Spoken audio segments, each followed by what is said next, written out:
Ես իրականում հարց հնչեց եւ ես չէի կարող դրան չանդրադառնալ, դրա համար եմ մոտեցել ամբիոնից։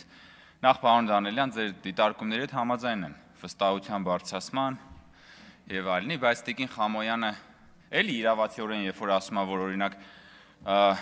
շենքում ծեծ կրտուկ կա, բարձր խոսակցություններ եւ հայոյանքներ են ու շատերը չեն զանգահարում ոստիկանություն, այլ որոշում են, ինչպես նշեցիք, տղավարի հարցը լուծել,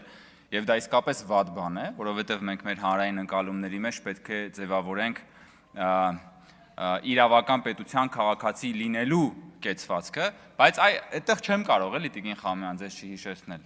Երբ որ ձեր կողմից խանդաղատանքով աջակցվող Վարդան Ղուկասյանը Գյումրիում Դոլյա Վարավսկայա երգներ դնում, այդ ժամանակ մեկիդ մտքով անցավ, որ ասենք զանգեք Վարդանիկին, ասեք լսի,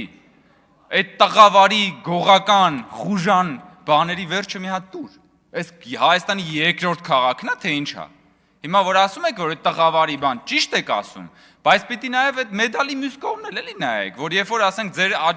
ձեր աջակիցը բանն է, Դոլյա Վարավսկայան է դնում Հայաստանի երկրորդ քաղաքի հրապարակում, բա դրանից ավելի մեծ, ավելի վառ ապացույց, որ մենք հանրային ընկալումներում խնդիր ունենք եւ պիտի փոխենք այդ մտածողությունը, դրանից ավելի վառ ապացույց ուղղակի գոյություն չունի։ Իհարկե կարելի էր նաև հիշել Պրիվետ Ռոբը եւ միակ տղամարդը, Վոյնը եւ Վոժդը, բայց խնայենք չհիշենք։